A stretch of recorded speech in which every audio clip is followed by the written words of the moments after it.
Это лучший пасхальный кулич в моем арсенале. Готовлю по этому рецепту уже много лет, ни разу не подвел.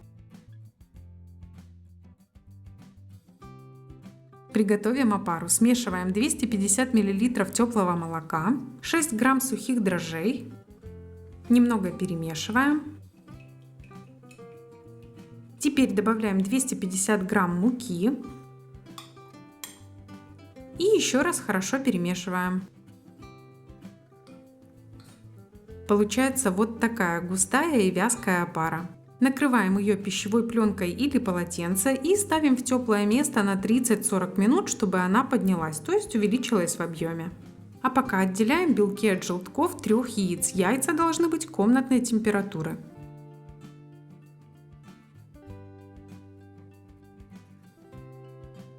В желтки добавляем 150 грамм сахара и щепотку ванилина. Хорошенько перемешиваем.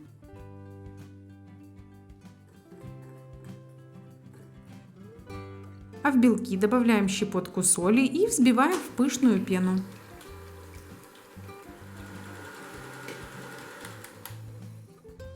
У меня прошло уже 30 минут, опара хорошо поднялась. Перекладываем ее в емкость побольше, туда, где будем делать основное тесто для куличей. Добавляем в нее желтки с сахаром. Перемешиваем.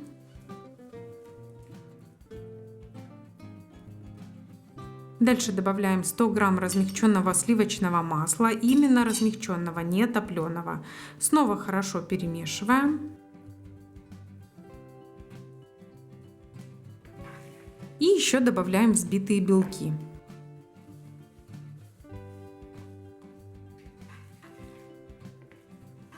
Последний, в пару заходов, добавляем 450 грамм просеянной муки. И хорошенько вымешиваем тесто.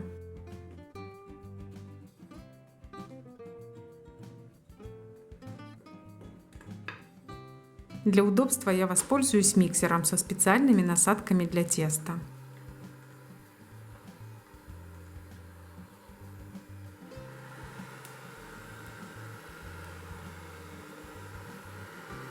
Готово. По консистенции тесто получается очень мягкое, эластичное и при этом не липнет к рукам. Накрываем его полотенцем или пленкой и убираем на 1 час в теплое место. За это время подготовим 150 грамм изюма, заливаем его горячей водой, оставляем так на 10-15 минут, после этого воду сливаем, а изюм обсушиваем бумажным полотенцем. У меня прошел уже 1 час, тесто увеличилось почти в 2 раза. Добавляем в него изюм и хорошенько вымешиваем, чтобы изюм равномерно распределился по тесту. А чтобы было удобнее вымешивать, руки немного смазываем растительным маслом. Готово. Снова накрываем тесто, отправляем в теплое место на 1 час, оно должно увеличиться в объеме еще больше. Спустя 1 час смотрим. Тесто поднялось как надо, обминаем его и подготавливаем формы. Смазываем их сливочным маслом. Понадобится 3 формы, диаметр моих формочек 130 мм. Дальше делим тесто на 3 равных части и каждую часть выкладываем в форму. В итоге тесто должно занимать примерно 1/3 формы. Накрываем формы полотенцем, даем тесту так постоять 10 минут и будем отправлять в духовку. У меня уже прошло 10 минут, отправляем куличи выпекаться. Сначала выпекаем 10 минут при температуре 100 градусов, а дальше температуру увеличиваем до 180 и выпекаем еще 20-25 минут. Куличи готовы, отставляем их пока в сторону, готовим глазурь. В белок одного яйца добавляем щепотку соли, взбиваем миксером в пышную пену.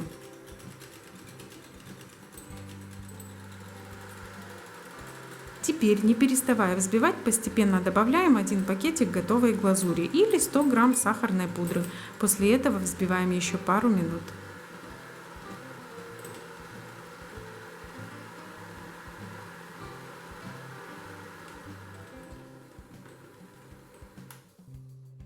Украшаем куличи. Снимаем формы.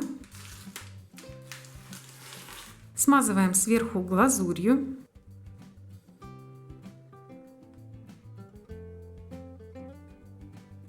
И дальше украшаем по своему вкусу.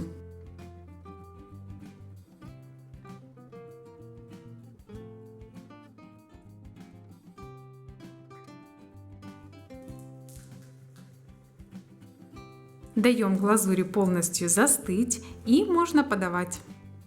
Куличи по этому рецепту получаются просто бесподобные. Мягкие, нежные, не сухие, очень вкусные. Долго не черствеют и могут храниться до 2 недель. Хотя, конечно, они съедаются намного быстрее. Обязательно попробуйте приготовить куличи по этому рецепту. Уверена, вы останетесь довольны. Не забудьте поставить лайк, если рецепт вам понравился. И, конечно же, подписывайтесь, если еще не подписаны. Я всех поздравляю с наступающим праздником Пасхи. Желаю мира, добра и всего наилучшего.